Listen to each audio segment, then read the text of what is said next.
हो सकता है हमें हमारे भीतर आश्रयों को क्षय करने का बल प्राप्त हो, भगवत कृपा होवे और हम इस दुख चक्र से मुक्ति प्राप्त करें। क्योंकि जब जब जन्म लेंगे तब तब दुख होगा।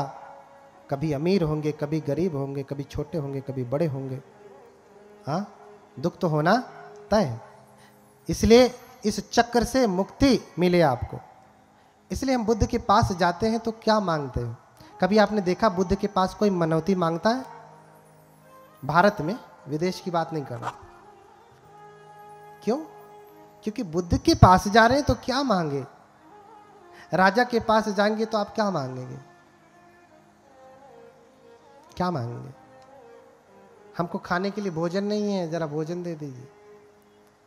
हाँ, बुद्ध के पास जा करके आप क्या मांगते हैं? ईंट पत्थर मांगते हैं, हमारा थोड़ा घर बन जाए, गाड़ी आ जाए, मोबाइल आ जाए, बेटे की नौकरी लग जाए। जितने लोगों की बेटे की नौकरी लगी, क्या वो सुखी हो गए? ऐसा नहीं कि अब नहीं नौकरी पाना है, लेकिन उद्देश्य यही ना हो। उद्देश्य इससे बड़ा है। इस जीवन को चलाने के लिए आपको गृहस्थी के कार्य करने ही हैं। इसलिए कबीर कहते हैं कि भावे वन में वास करे, भावे वन में जाए। अगर गृहस्थी है तो गृहस्थी का आप पूरी जिम्मेदारी देखें, नहीं तो वन में जाएं, बनते बने, भिक्षु बने, तपस्या करें। जो जिम्मेदारी मिली उसे ठीक से पालन करें। अगर आप गृहस्थी की जिम्मेदारी ठीक से नहीं पालन कर पा रहे तो ये तय जानिए आप भनते भी ठीक से नहीं हो पाएंगे। तो वो आड़े टेढ़े, लूले लंगले, अटके पटके जो भनते दिखते हैं ना आपको,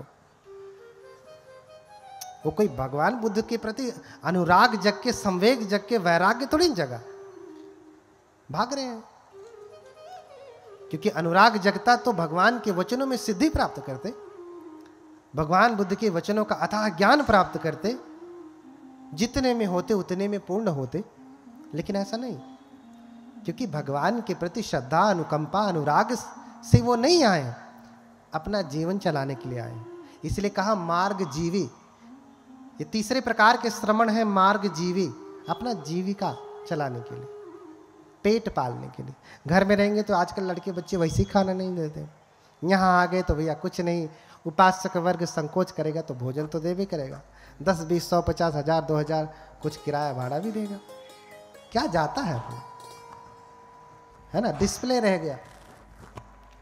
क्योंकि जो संवेग से आएगा वो यथार्थ बुद्धत्व के लिए काम करेगा, अन्यथा नहीं कर पाएगा। क्योंकि वो इसलिए आया ही नहीं, उसका उद्देश्य ही नहीं। इसलिए आप जाएं सारनाथ, बोधगया। बोधगया में भी देखेंगे आप, हमेशा संक्रमण चलता रहता, लोग परिक्रमा करते रहते हैं। 8 मुट्ठी पुष्प से दीपंकर ने सुमेध की पूजा की, शिष्यों ने भी पूजा की और फिर चले गए। सुमेध वहीं बैठ करके सोचते हैं कि क्या कर्म करने से कोई बुद्ध बनता है। तो विचार करते हैं तो जानते हैं कि जितने भी बोधिसत्व होते हैं वो अपनी 10 पारमिताएं पूरा करते हैं। दान पारमिता, शील पारमिता, सत्य पारमिता, प्रज्ञा पारमिता। बाबा साहब की बात की जाए तो कौन सी पारमिता पूरा किया उन्होंने?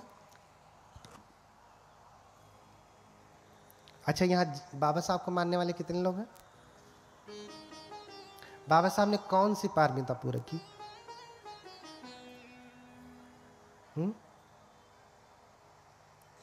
कौन सी पारमिता पूरी की? अरे सिर्फ जय भीम जय भीम करने से नहीं होता, भीम ने क्या किया वो करने से होता है। बाबा साहब ने प्रज्ञा पारमिता पुष्ट की। कौन सी पारमिता? उसके साथ साथ जो है बाबा साहब ने बाकी सभी पारमिताओं का भी अभ्यास किया, लेकिन पुष्ट किया, पूरा किया कौन सी?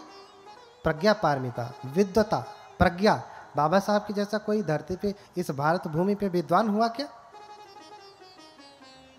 विश्व के 6ठे विद्वान कहा जाता है, कौन जाने बाबा साहब पहले ही हो। हाँ, अब हमारे पास इतना सामर्थ्य नहीं कि चले खोजें, गिने और अवलोकन करें, हमारी बुद्धि ही नहीं भैया। हम तो जान ही नहीं पाएंगे कि बाबा साहब तो अथाह सागर है। उनके ज्ञान का अनुमान हम पहले लगाएंगे, इतना इनका ज्ञान है, अच्छा इनका इतना है तो इनका कितना है, हम तो पहले इतना ही नहीं जान पाएंगे, तो हम कैसे कंपैरिजन करेंगे, कर ही नहीं पाएंगे। तो कौन जाने, विश्व के पहले ही हैं, भारत के तो प्रथम है ही। क्यों? क्योंकि उन्होंने प्रज्ञा पारमिता को पुष्ट किया। उनके जैसा ज्ञानी आज तक इस धरती पे कोई नहीं हुआ जिसने मानव कल्याण के लिए काम किया। उनका ये ज्ञान हर जीव के लिए, हर धर्म के लोगों के लिए। बाबा साहब का बनाया हुआ संविधान क्या बौद्ध धर्म को प्रमोट करता है? नहीं। क्या मुस्लिम धर्म को? नहीं। क्या हिंदू धर्म को? नहीं। ईसाई, जैन, पारसी नहीं, सभी धर्मों को समान अधिकार देता है, कोई भेद नहीं देता। लेकिन बाबा साहब को मानने वाले उन्हीं का नाम लेकर के पानी पी पी करके गाली देते। कुछ लोग तो लाल पानी पी पी करके भी गाली देते हैं। जब जयंती आएगी तो क्या कहेंगे? लाल पानी पिए रहेंगे। लाल पानी समझ रहे ना? माताएं नहीं समझ रही, वो देखी भी नहीं, क्योंकि पानी तो बाहर से पी के आते। अब लाल रहता कि हरा रहता, क्या माल? बोलिए भगवान बुद्ध की। हाँ, क्या कहते हैं? बाबा तेरा मिशन अधूरा। फिर क्या करेंगे? दूसरा वाला क्या है? बाबा तेरा मिशन अधूरा। दूसरा, हम सब मिलकर करेंगे पूरा, यही ना? कि दूसरा कुछ है? हाँ, बाबा तेरा मिशन अधूरा, दारू पीकर। तो ऐसे थोड़ी ना। अच्छा, बाबा साहब ने दारू पिया, कहीं वर्णन पाया आपने? अरे बाबा साहब अमेरिका में रहे, हाँ, विदेश में रहे, पूरी पश्चिमी सभ्यता में उनका जीवन बीता, लेकिन उन्होंने शराब की एक बूंद को भी स्पर्श नहीं किया। ऐसे हैं बाबा साहब, ऐसे बोधिसत्व होते हैं। आप उन्हें भारत रत्न अगर कह रहे हैं तो उनका अपमान कर रहे हैं। बोधिसत्व बुद्ध के समान होता है, और बुद्ध जैसा कोई हुआ है क्या आज तक? कोई हुआ नहीं। तो आप बहुत अच्छे से, लोग मुझे कहते हैं कि तो बाबा साहब को नहीं मानते। नहीं मानता हूं भैया, जैसे तुम मानते हो वैसे तो नहीं मानता। जैसे तुम मानते हो बाबा साहब को वैसे तो मैं बिल्कुल नहीं मानता। तो अगर ये कह रहे कि मैं नहीं मानता तो सच में नहीं मानता, क्योंकि मैं बाबा साहब को जैसे मानता हूं वैसे मान रहा हूं। हाँ, बाबा साहब कहते हैं शिक्षित करो, एजुकेट। हाँ, इंपरेटिव ऑप्टेटिव वर्ड है, आदेशात्मक है, निर्देशात्मक शब्द है। लोग कहते हैं शिक्षित बनो, बनो भी कहें, शिक्षित करो होगा, एजुकेट। शिक्षित करो, शिक्षित बनो। तो भैया शिक्षा के ऊपर जोर दें। मैं पहले ज्ञान अर्जन करें, जो आपका क्षेत्र है उस क्षेत्र में आप महारत हासिल करें। आप हिंदी के प्रोफेसर हैं तो हैं, आप हिंदी के ज्ञाता हैं, मैं हिंदी में आपसे तर्क वितर्क करने नहीं आता। लेकिन आप बुद्ध के बारे में कहेंगे कि बुद्ध ऐसे नहीं वैसे। अच्छा, लोग कहते हैं भगवान बुद्ध का धर्म वैज्ञानिक है। क्या कहते हैं? है कि नहीं? जरा हाय वाले हाथ उठाएं। उत्तर भी आप वही को देना है। भगवान बुद्ध का धर्म क्या है? वैज्ञानिक है ना? यानी जो विज्ञान है वो भगवान बुद्ध का धर्म है, यही ना? वैज्ञानिक है तो हम समझे कि जो विज्ञान है वो भगवान बुद्ध का धर्म है। ये क्या है? ये विज्ञान ही है ना? विज्ञान किसे कहते हैं? हाँ, किसी चीज के, किसी वस्तु के सुव्यवस्थित, सुसंगठित, हाँ, क्रमबद्ध ज्ञान को क्या कहते हैं? विज्ञान कहते हैं। एक शब्द में कहें तो सिस्टमेटाइज नॉलेज, है ना? एक शब्द में कह दें तो।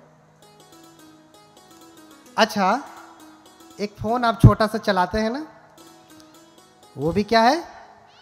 विज्ञान है। और भगवान बुद्ध का धर्म क्या है? विज्ञान है। मेरी बातें ध्यान से सुनिएगा। आपके लिए उतना दूर से आया हूं, समुंदर पार करके। हाँ, उपासिका जी ने कहा नहीं भंते जी, आना ही है, आना ही है। आप लोगों को धन्य समझना चाहिए कि कि लाखों संकटों के साथ उपासिका उषा भारती, ये भूपेंद्र वीर, पुष्पेंद्र जी, अन्य बाकी सभी जो गणमान्य उपासक बड़े संकटों को जो है झेलते हुए भगवान बुद्ध को सुना रहे हैं आपको, उनके धम्म को सुनवा रहे हैं आपको। अपने लिए थोड़ी नहीं, इनको सुनाना तो घर में बहुत बार बुलाइए, फिर बुला लेते बनते जी आइए। इनको भी कष्ट नहीं होता, हमको भी कष्ट नहीं होता, आराम से बैठते सुनाते चलते। लेकिन आपके लिए इतना बड़ा आयोजन किया। तो भगवान बुद्ध का धर्म क्या है? विज्ञान है, वैज्ञानिक है। मोबाइल भी क्या है? विज्ञान है। अच्छा, एक छोटी सी मोबाइल, आप जब अकेले कमरे में बैठे नेटवेट चलता रहे, तो उस छोटे से फोन से आप गूगल सर्च करके इतना गंदा गंदा चीज देख करके मन खराब कर लेंगे, होगा कि नहीं? आजकल के बच्चे क्यों बिगड़ रहे हैं? क्योंकि आपने उनको क्या दे रखा है?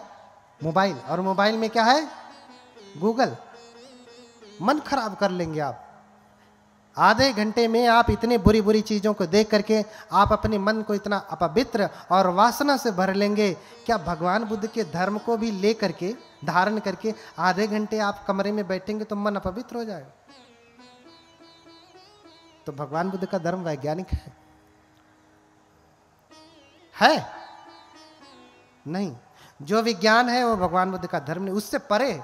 विज्ञान तो बहुत ऐसा कह कर क्या, जैसे मैंने कहा बाबा साहब को अगर आप भारत रत्न कह दे रहे हैं तो बाबा साहब को आप ऐसा कर दे रहे हैं, ऐसे करके देख रहे हैं।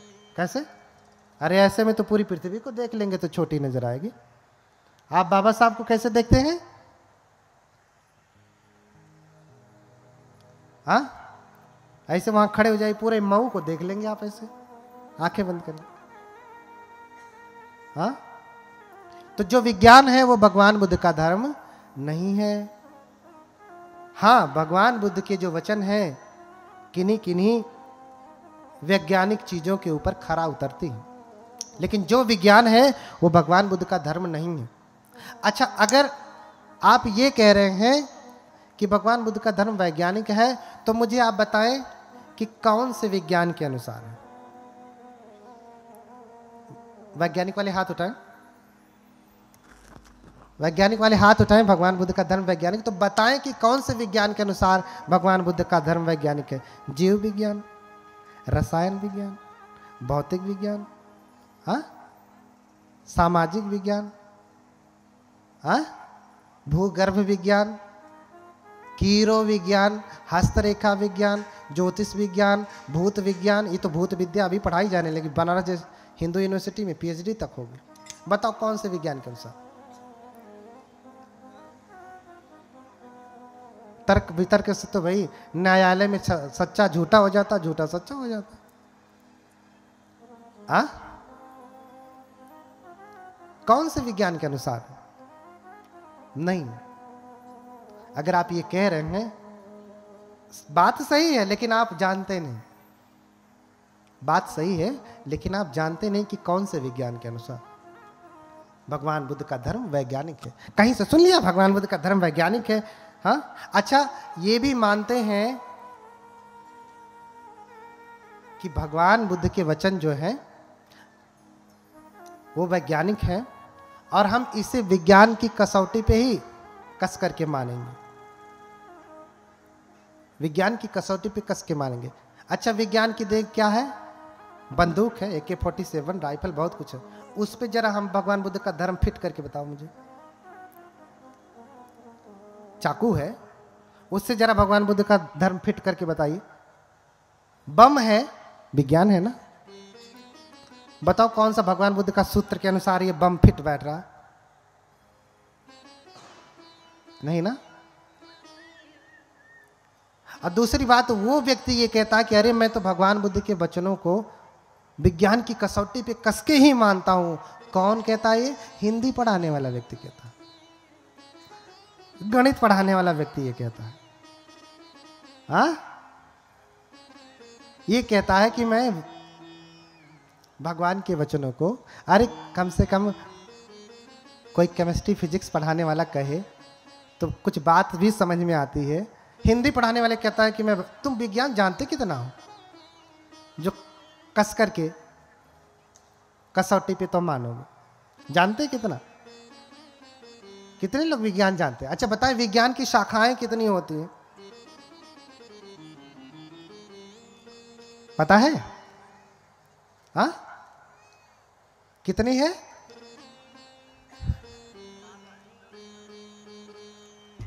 हाँ,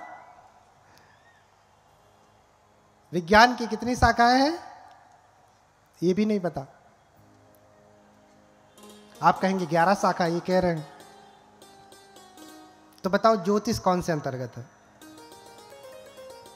वो भी तो विज्ञान है। ज्योतिष विज्ञान, हस्तरेखा विज्ञान है ना, एस्ट्रोलॉजी, वो भी विज्ञान है। और उसे भारत के विश्वविद्यालयों में पढ़ाया जा सकता। आप उसे नकार नहीं सकते, नहीं नकार सकते। हा? पहली बात तो समझे, लोग कहते हैं कि भगवान के वचनों को मैं कस करके मानूंगा। बुद्ध कहते हैं कि तापात छेदात निक्रमात सुवर्णमिव पंडितः परीक्ष भिक्षवो ग्राह्यम मदवचो न तु ग्राह्यम गौरवाद। क्या कह रहे हैं? मेरे वचनों का परीक्षण करके मानना है। अच्छा, ज्ञानी जन बार बार कहते हैं कि भगवान बुद्ध कलाम सूत्र में कहते हैं ये, भगवान बुद्ध केसमुत्ति सूत्र में कहते हैं ये। अच्छा, कलाम सूत्र में भगवान ने यही कहा है ना कि मैं किसी भी बात को तर्क की कसौटी पे कस के मानूंगा? हाथ उठाएं। यही कहा ना? जरा इस बात को अनुमोदन करने वाले हाथ उठाएं। कलाम सूत्र में भगवान ने यही कहा ना कि मैं तर्क की कसौटी पे कस के मानूंगा? हाथ उठाएं। नहीं कहा है? कहा है?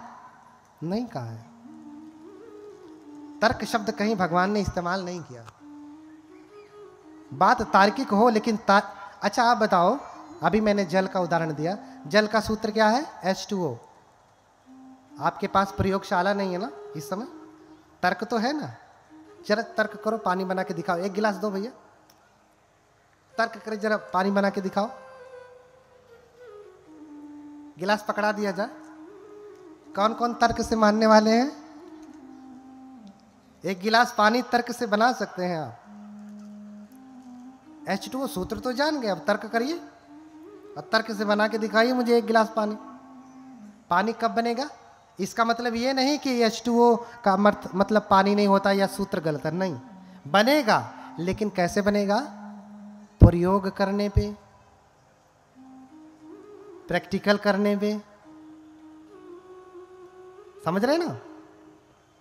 ऐसे ही भगवान बुद्ध कह रहे हैं कि तापात छेदात निक्रमात सुवर्णमि पंडित परीक्ष भिक्षवो ग्राह्यम। क्या कहा? परीक्षण करके, तर्क करके नहीं कहा।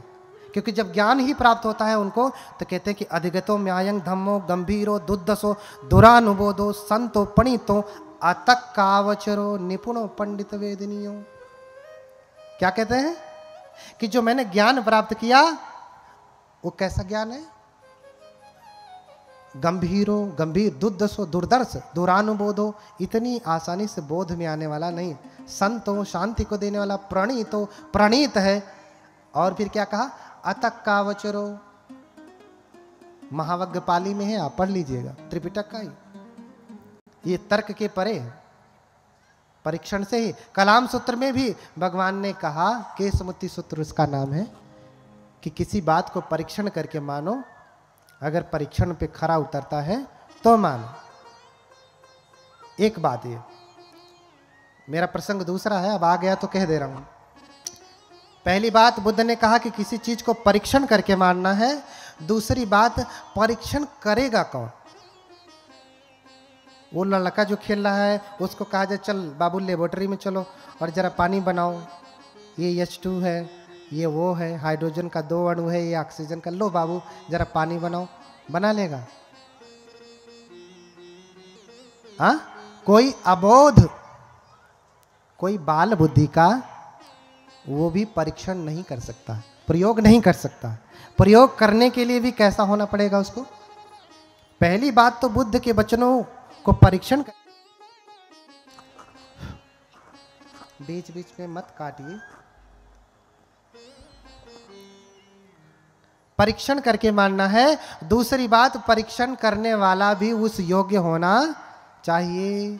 हिंदी पढ़ाने वाला परीक्षण नहीं कर पाएगा जब तक वो विज्ञान पढ़ेगा नहीं। अब इस बात को मैं क्यों कह रहा हूं? क्योंकि आज हर चट्टी चौराहे पे, घर घर में, गली गली में, हर घर में बाबा साहब पैदा हो गए। उनसे भी ज्ञानी, वो हर बात में तर्क वितर्क। भैया तुम तर्क वितर्क करके ये सिद्ध कर सकते हो कि तुम अपने पिता के बेटे हो? कर सकते हैं? तर्क करके सिद्ध कर सकते हैं कि आप अपने पिता की सही औलाद हैं? एक बात, परीक्षण करके मानना है, परीक्षण करने वाला योग्य होना चाहिए। इसके बाद भी परीक्षण पे भी भरोसा ही किया जाता है। अंततः क्या आ रहा है? भरोसा। अब मैं कहूं कि आप अपने पिता के बेटे हैं, इसका क्या प्रमाण है आपके पास? तर्क से तो पहली बात आप सिद्ध नहीं कर पाएंगे, जो गली गली में करते बैठते हैं लोग। और अगर परीक्षण से आप करना चाहेंगे तो भाई ज्ञानी है, कहेंगे डीएनए टेस्ट करा लो, नहीं भरोसा है तो डीएनए टेस्ट कराने जाएंगे तो किसके पास जाएंगे? आप तो करेंगे नहीं, डॉक्टर लिखेगा, उसकी पर्ची पे भी आपको क्या करना पड़ेगा? भरोसा करना पड़ेगा कि इसने सही किया। फिर जाएंगे जो टेक्नीशियन है, लैब टेक्नीशियन, वो भी क्या करेगा? टेस्ट करेगा। उस टेक्नीशियन पे भी भरोसा करने पड़ेगा कि नहीं, इसने सही से पढ़ाई करके जो है इस पद पे ये आसीन हुआ है। ये जो टेस्ट करेगा सही करेगा। जो मशीन वो उपयोग करेगा उस पे भी आपको भरोसा ही करने पड़ेगा। अंततः जो रिपोर्ट आई उस पे भी आपको भरोसा ही करना पड़ेगा कि ये रिपोर्ट सही है। चुनाव का हाल देख ही लीजिए आप, रिपोर्ट ही सही माना गया ना, भरोसा ही किया गया ना, गलत हो चाहे सही। अंततः बात कहां आई? बात कहां आती है? भरोसे पे। आपको अंततः कहीं ना कहीं जाकर के क्या करना पड़ता है? विश्वास करना ही पड़ता है। समझ रहे ना? भगवान बुद्ध का धर्म बहुत गंभीर है, तो ज्यादा वैज्ञानिक ना बनिए, ज्यादा वैज्ञानिक ना बनिए। अगर वैज्ञानिक बनना है तो कौन से विज्ञान के अनुसार आप सिद्ध करेंगे ये भी मुझे बता दीजिएगा। मैं भी थोड़ा पढ़ लूंगा, फिर आपसे तर्क वितर्क करूंगा। अब बताता हूं कि भगवान बुद्ध का धर्म वैज्ञानिक है। अभी खंडन किया, अभी मंडन करता हूं। भगवान बुद्ध का धर्म वैज्ञानिक है। अच्छा, मैं बार बार धर्म भी कह रहा हूं, धर्म। गुस्सा नहीं लग रहा है? कहीं दूसरे धर्म को तो नहीं बता रहा हूं? हाँ भैया, धम्म शब्द पाली में है, धर्म हिंदी में है। बाबा साहब ने धम्म और धर्म में अंतर किया, ये भी मैं जानता हूं, क्योंकि द बुद्धा इन इस धम्मा उसको मैं 26 बार पढ़ा हूं। एक एक शब्द मुझे कंठाग्र है। बाबा साहब ने जिसके लिए लिखा है, ऐसे लोगों के लिए लिखा है कि जिन्होंने कभी पाठशाला का मुंह भी नहीं देखा है। वो जो 10 लाख लोग या 6 लाख लोग हैं, क्या वो सब पढ़े लिखे थे? 6 लाख लोगों में 10,000 मुश्किल से पढ़े लिखे रहे होंगे, मुश्किल से। और उसमें उच्च डिग्रीधारी तो कम में लोग रहे होंगे, गणना ने। तो वो बहुत अल्फाबेटिक है, प्राइमरी लेवल से लिखा गया है कि लोग समझ सके। जैसे हम कहते हैं कि बुद्धम शरणम गच्छामि, हाँ, मैं बुद्ध के धम्म की शरण जाता हूं। अगर इसे पाली में अनुवाद करना हो तो कैसे कहेंगे आप? धम्म पाली में है, धर्म हिंदी में है, ठीक है। अब आपको कहना हो कि मैं बुद्ध के धर्म की शरण में जाता हूं। अहं बुद्धस्स धम्मं शरणं गच्छामि। क्या कहेंगे? क्या शब्द उपयोग किया धर्म के लिए? मैं बुद्ध के धर्म की शरण में जाता हूं। अहं बुद्धस्स धम्मं शरणं गच्छामि। समझ रहे ना? या सीधे कह दें मैं अहम धम्मं शरणं गच्छामि, लेकिन मुझे भेद करना है। और यही मैं कहूं कि मैं हिंदू धर्म की शरण में जाता हूं। पाली में अनुवाद करिए, क्या कहेंगे आप? अहम हिंदू क्या धम्मं शरणं गच्छामि। सही कहा आपने। उसके लिए भी क्या शब्द उपयोग होगा? हिंदू धर्म के लिए भी क्या शब्द उपयोग होगा? धम्म ही होगा पाली में, अगर आप कहेंगे तो। इस्लाम धर्म कहिए तो, ईसाई धर्म कहिए तो, मजहब कह दीजिए, लेकिन जब भी आप पाली में अनुवाद करेंगे तो उसके लिए एक ही शब्द है, धम्म। लेकिन आपको समझना पड़ेगा। बोलिए भगवान बुद्ध की। थक गए क्या? हम भी बैठे हैं, हम कोई दौड़ नहीं रहे। आप तो हिल डुल भी रहे, हमारा इतना ही हिल रहा है, हम कुछ नहीं हिला रहे हैं, आपसे ज्यादा तप कर रहे हैं। हाँ, बोलिए भगवान बुद्ध की। बैठिए। अरे बुद्ध बनना इतना आसान होता तो आप बन नहीं जाते। बुद्ध 6 साल एक आसन पे बैठे रहे, आप 6 घंटे नहीं बैठ पाते। और परम भगवत्ता को कैसे प्राप्त करेंगे? हाँ,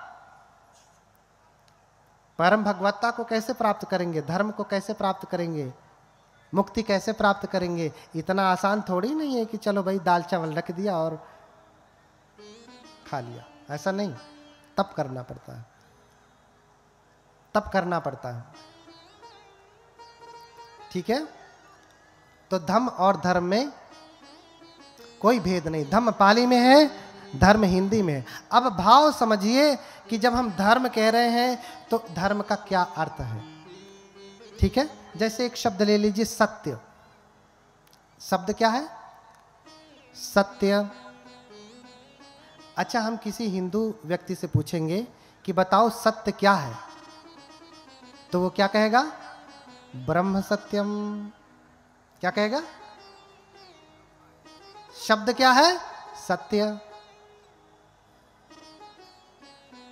किसी हिंदू व्यक्ति से पूछा जाए तो क्या कहेगा? ब्रह्म सत्यम। भैया उसके धर्म में ब्रह्म सत्य है। लेकिन वही बात बौद्ध धर्म में आकर के आपसे पूछा जाए कि बताओ कि सत्य क्या है, तो क्या कहा जाएगा? दुखं सत्यं। हाँ, पाली में कहा जाएगा क्या?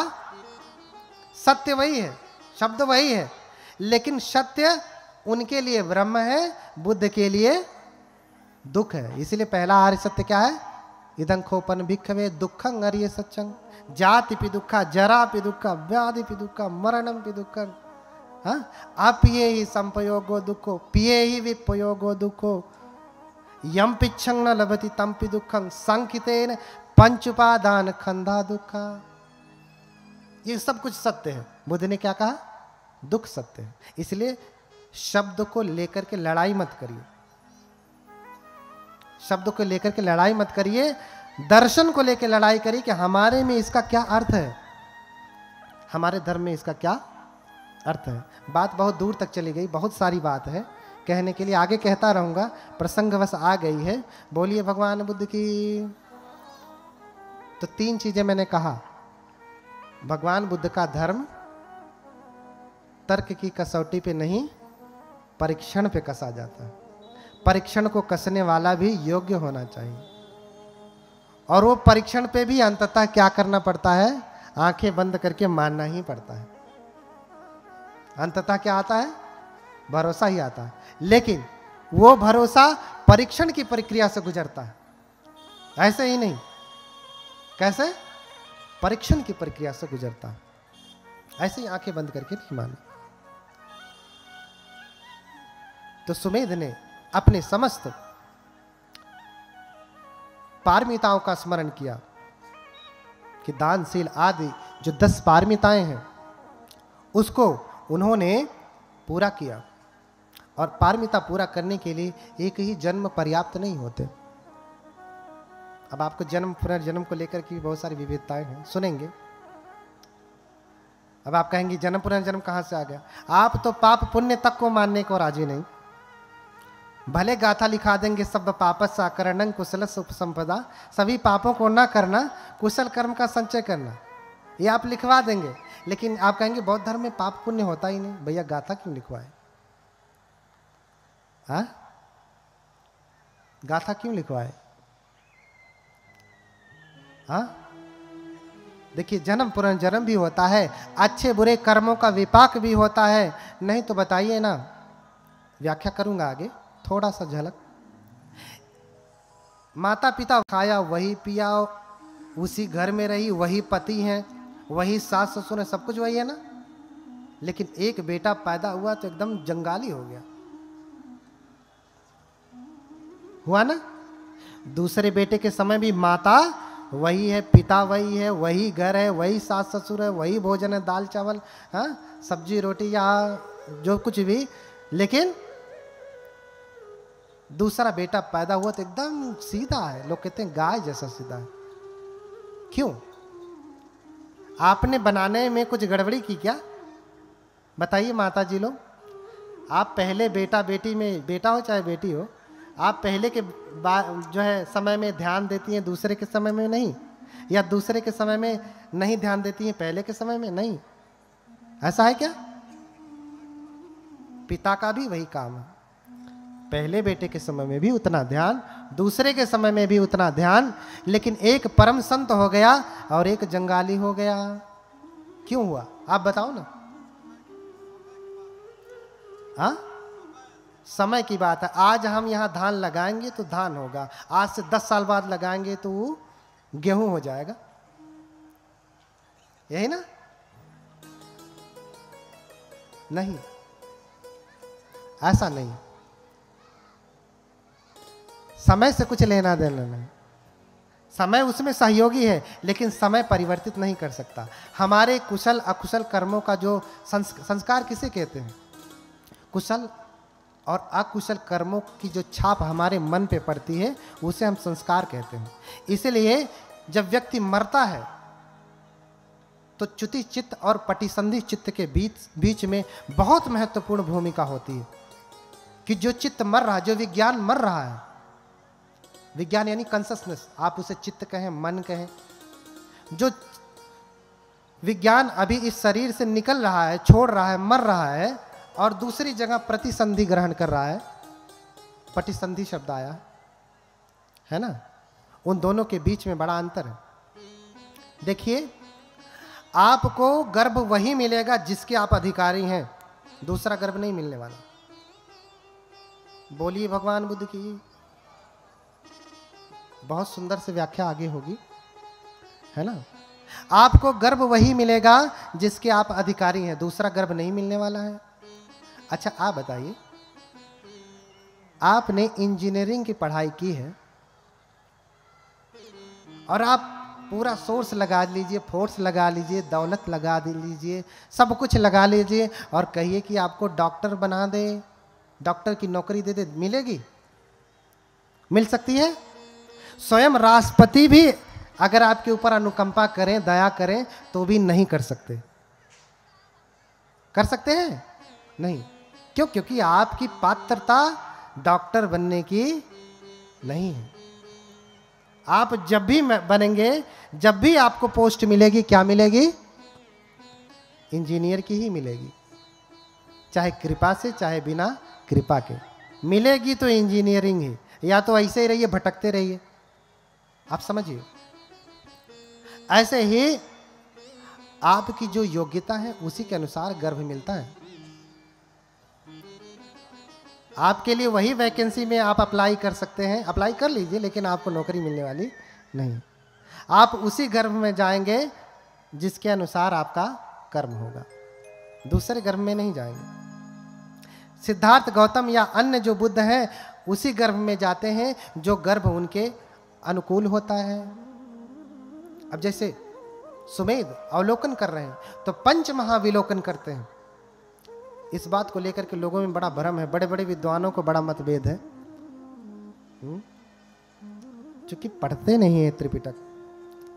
लेखकों की पढ़ करके चुटपुटिया और उससे तर्क वितर्क करते हैं। पहले मूल पढ़िए। देखिए, आप जब कुछ पढ़ाते हैं विज्ञान में तो कोई शब्द अटकता है तो उसकी पर्टिकुलर डिक्शनरी है ना, शब्दकोश है, भाषा शास्त्र है। जब किसी चीज की व्याख्या करनी हो तो देखो भैया, हाँ, अनुसंधान किसे कहते हैं, इस डिक्शनरी में देखो, वहां से परिभाषा आपको मिलेगी।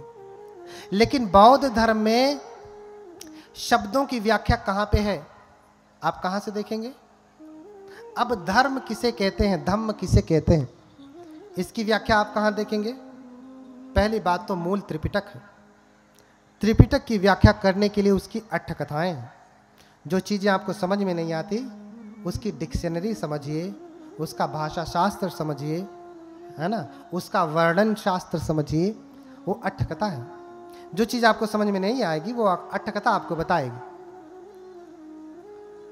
और 8 कथा से नहीं स्पष्ट हुआ तो टीका, टीका से नहीं तो अनुटीका, नहीं टीका तो भाष्य, महाभाष्य, बहुत कुछ, बहुत सारे बने हुए हैं। ऐसे ही हमारे बौद्ध धर्म के जो सिद्धांत हैं उनकी व्याख्या हमारे त्रिपिटक में है, उनकी 8 कथाओं में है, उनके भाष्य में है, उनकी टीका, अनुटीका, महाटीका, इन सारी चीज़ों में है। उसको देख करके आप अर्थ समझें, अन्यथा आपको अर्थ मिलने वाला नहीं है। बोलिए भगवान बुद्ध की, भगवान बुद्ध की। बैटरी लो हो गई ना?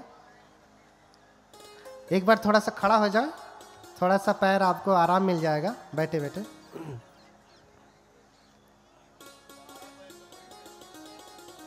अच्छा, पीछे से भागने के लिए नहीं कहा है, हाँ? पीछे से भागना नहीं है, थोड़ा कूद लीजिए, हाथ पांव सीधा कर लीजिए तो थोड़ा आराम आ जाए। जिनके घुटनों में परेशानी होगी उनको थोड़ा आराम आ जाएगा। बोलिए भगवान बुद्ध की, भगवान बुद्ध की। मेरे साथ साथ दोहरा, करुणा गुणगं, करुणा गुणगं, पय्यापदीप, पय्यापदीप, जलितो जलन्तं, जलितो जलन्तं, वन्दामि बुद्धं, वन्दामि बुद्धं, भवपारतीर्णं, भवपारतीर्णं, वन्दामि बुद्धं, वन्दामि बुद्धं, भवपारतीर्णं, भवपारतीर्णं, वन्दामि बुद्धं, वन्दामि बुद्धं, भवपारतीर्णं, भवपारतीर्णं, तुवं बुद्धो, तुवं बुद्धो, तुवं सत्था, तुवं सत्था, तुवं मारा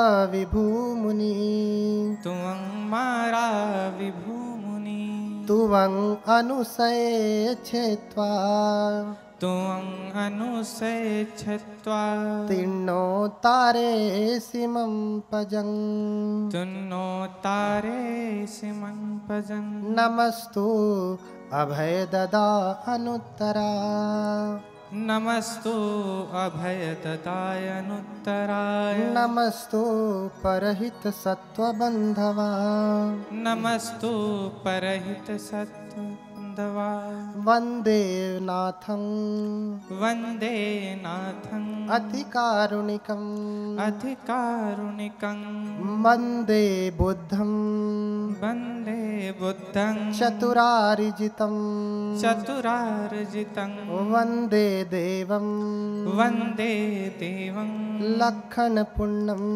तिलक्षणपुण्यं, वन्दे देवं, वन्दे देवं, वरधर्मतनुं, वरधर्मतनुं, इमिना इमिना सक्कारेण, सक्कारेण, बुद्धं, बुद्धं, अभिपूजयाम, अभिपूजया, इमिना इमिना सक्कारेण, सक्कारेण, धम्मं, धम्मं, अभिपूजयाम, अभिपूजया, इमिना इमिना सक्कारेण, सक्कारेण, संघं, संघं, अभिपूजयामि। अभिपूजया। बोलिए भगवान बुद्ध की करुणा हो। बोलिए भगवान बुद्ध की करुणा हो। बोलिए भगवान बुद्ध की करुणा हो। थोड़ा आराम आया? नहीं आया? तो बैठ जाए।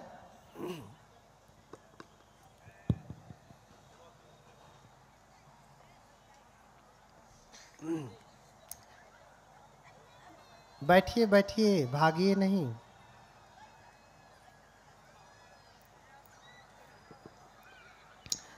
बैठ जाइए। बोलिए भगवान बुद्ध की। बैठ जाइए। थोड़ा सा और रुकें, कुछ ही समय में समापन किया जाएगा, इसलिए पूरा सुन के जाएं।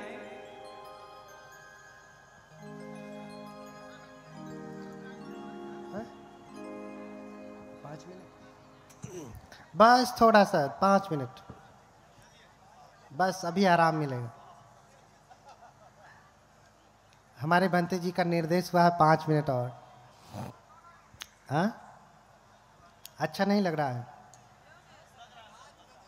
हाँ, 5 बजे तक, 5 बजे तक बैठेंगे हम तो। सुबह के 5 बजे तक बोलते रहेंगे, हमको नहीं कोई दिक्कत है। आप सुनने को राजी हो और हम ऐसे बैठे रहेंगे 5 बजे तक, आपको खड़ा बैठा देंगे, बस सुनने को राजी होइए।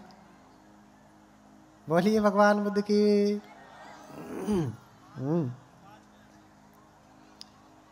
5 बज जाए तो बता देना। हाँ, तो जो है पंच महाविलोकन करते हैं कि मेरी माता कौन होगी, मेरे पिता कौन होंगे, मैं कहाँ पे जन्म लूंगा, क्षेत्र क्या होगा। इन सारे विलोकनों को बोधिसत्व देखते हैं और इसे विलोकन कहा क्योंकि पहले ही देखते हैं। महाविलोकन कहा, बहुत पहले ही देखते हैं।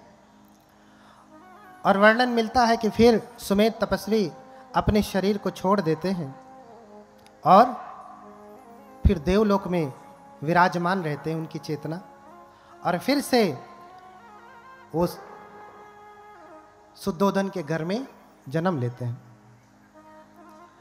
शुद्धोधन के घर में कपिलवस्तु के राजा हैं शुद्धोधन, उनके घर में जन्म लेते हैं। पहले तो सब कुछ देखते हैं। पिता अच्छे होने चाहिए, माता अच्छी होनी चाहिए, माँ का गर्भ अच्छा होना चाहिए। गर्भ का मतलब साफ सुथरा, ऐसा नहीं, कर्मों से बनाया हुआ पुण्य का शरीर होना चाहिए उसका, तभी कोई बोधिसत्व उसके गर्भ में जा सकता है, अन्यथा नहीं। किसी बुरे कर्म करने वाले व्यक्ति के घर में बुद्ध जन्म नहीं लेते, किसी हीन व्यक्ति के यहाँ बुद्ध जन्म नहीं लेते। क्यों?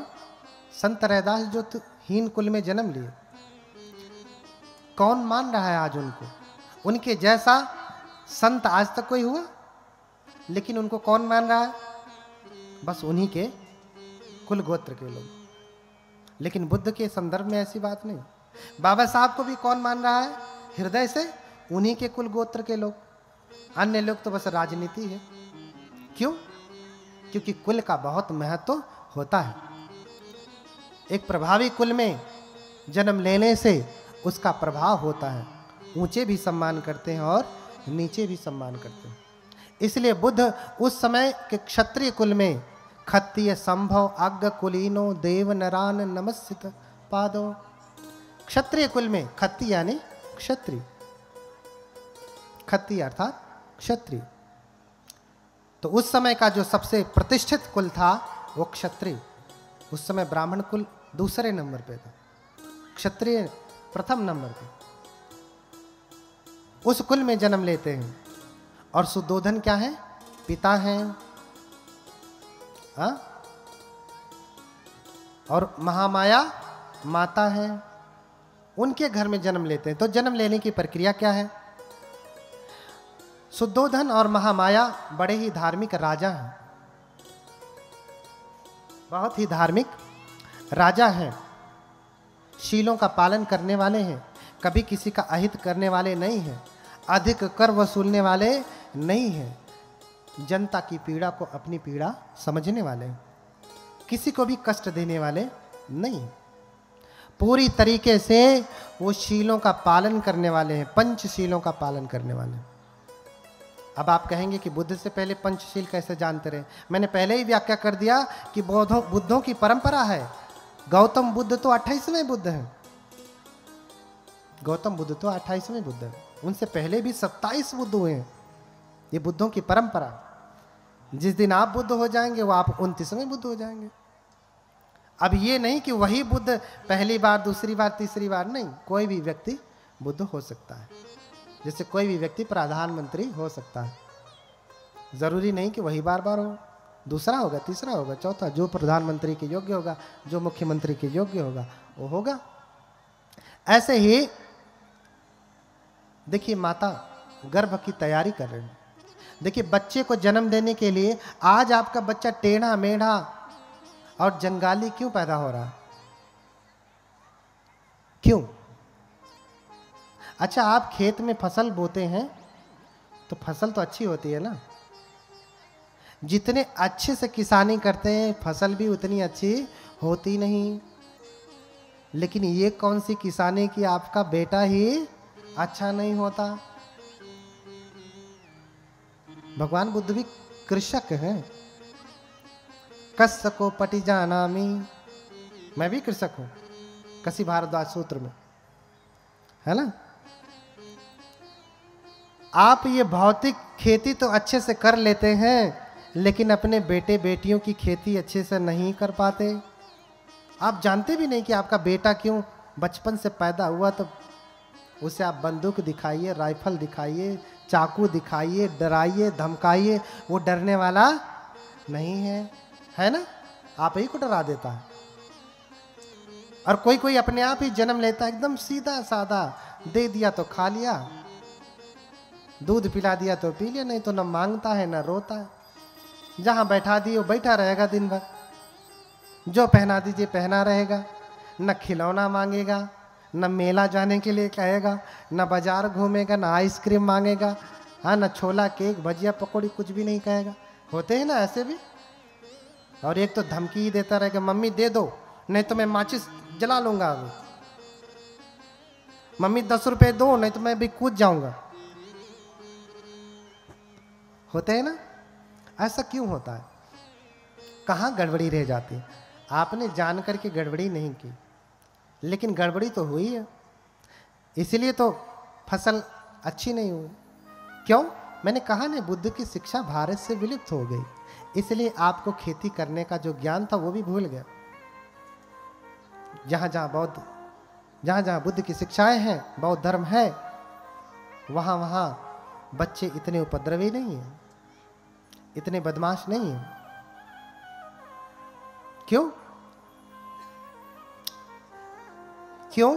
क्योंकि तैयारी कर रहे हैं। शुद्धोधन और माता महामाया।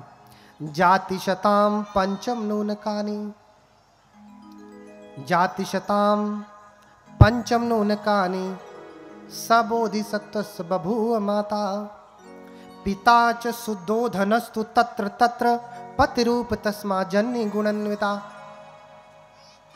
हाँ? वही शुद्धोधन और वही माता महामाया होते हैं। क्यों? क्योंकि उन्होंने बुद्धों को जन्म दिया। आप भी अपने घर में, बुद्ध तो इतना कहते हैं कि आप अपने गर्भ से आईएएस पीसीएस भी पैदा कर सकते हैं। कैसे? यही तो विज्ञान बताना था, यही विज्ञान बताना है आपको।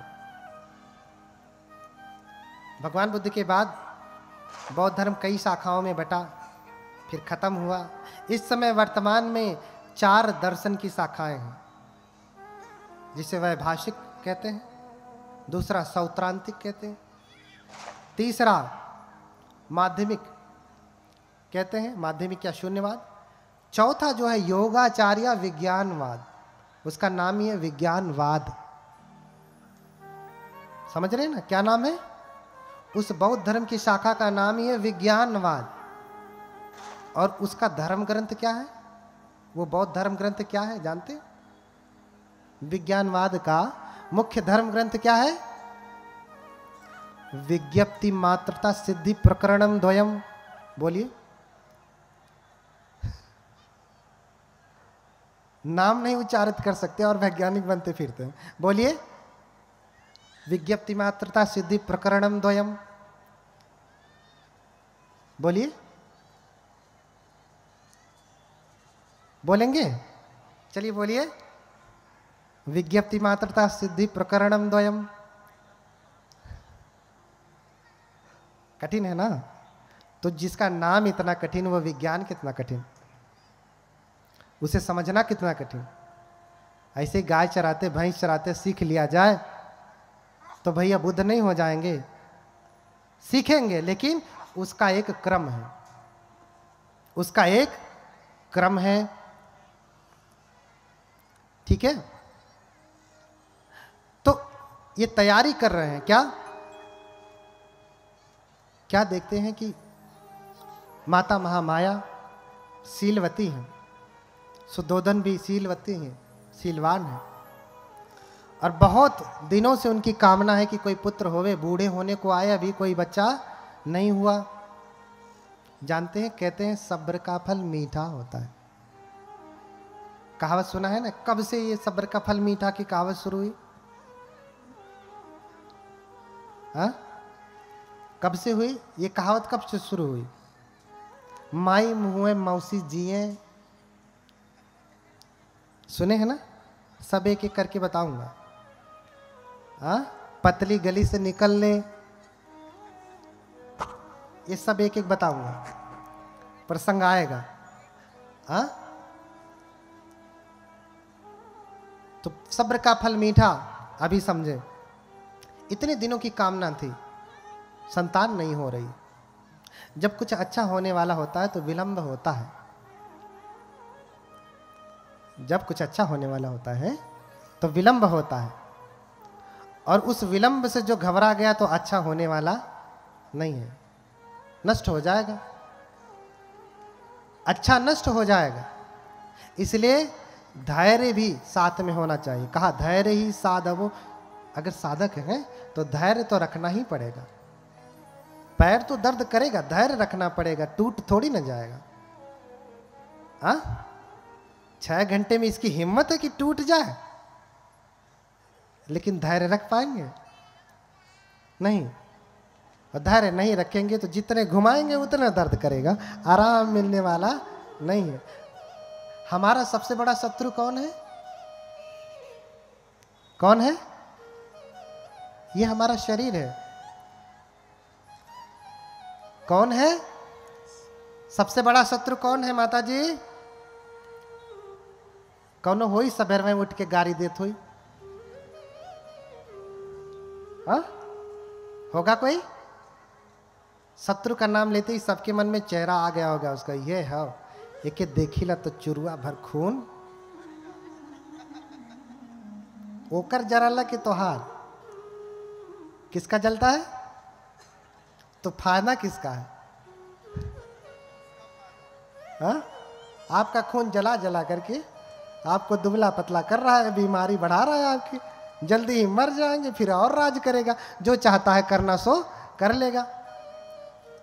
हाँ, हमारा सबसे बड़ा शत्रु कोई और नहीं, हमारा अपना शरीर है। अच्छा, काजू मेवा पिस्ता, हाँ, बादाम किशमिश या विटामिन की गोली किसको खिलाया? सुबह उठते ही सबसे पहले किसका मुंह देखा? अपना।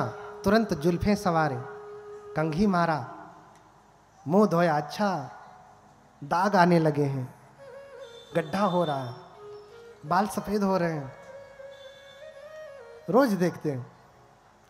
लेकिन इसको देखने के बाद अनित्य भाव नहीं जगता कि मैं बूढ़ा हो रहा हूं भैया, अब तक मैंने क्या किया। अपितु ये सफेद हो रहा तो इसे काला कैसे करूं, ये सोचते हैं। जबकि ये जानते हैं कि आज तक कोई अपना बाल काला नहीं कर पाया। वो तो धोखा है, रंग दिया है, काला थोड़ी ना हुआ। एक बार सफेद हुआ तो काला होने वाला नहीं। सबसे बड़ा शत्रु कौन? आपका शरीर।